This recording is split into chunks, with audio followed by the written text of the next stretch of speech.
ಅನ್ಕೊಂಡಿದ್ದೆ. ಇವತ್ತು ನನಗೆ ಏನ್ ಅನ್ನಿಸ್ತಾ ಇದೆ ಗೊತ್ತಾ ಪೂರ್ಣ? ಅಷ್ಟು ದಿನದಿಂದ ಅನ್ಕೊಂಡಿದ್ದೆ ಇನ್ನೂ ಸ್ವಲ್ಪ ಮಟ್ಟಿಗೆ ಬರ್ಬೇಕು ಅನ್ನಿಸ್ತಾ ಇದೆ.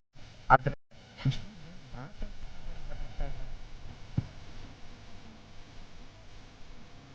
ಪೂರ್ಣ,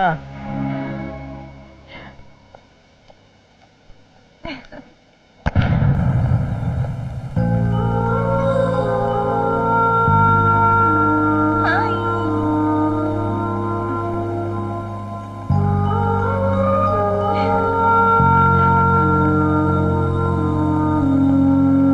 hi.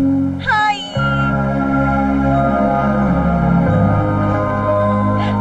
How are you? Fantastic. ಮತ್ತೆ ನೀನೇ ಹೇಳ್ಬೇಕು. ಹಾ ತರುಣ್, ನಾನು ನಿಮ್ಗೆ ಹೇಳ್ತಿದ್ದಲ್ಲ ನನ್ಗೊಬ್ಬ ಒಳ್ಳೆ ಫ್ರೆಂಡ್ ಇದ್ದಾನೆ ಅಂತ. ಇವನೇ ಅರ್ಜುನ್. ಅರ್ಜುನ್, ಇವ್ರು ತರುಣ್. ನಾನ್ ಮದ್ವೆ ಆಗೋ ಹುಡ್ಗ.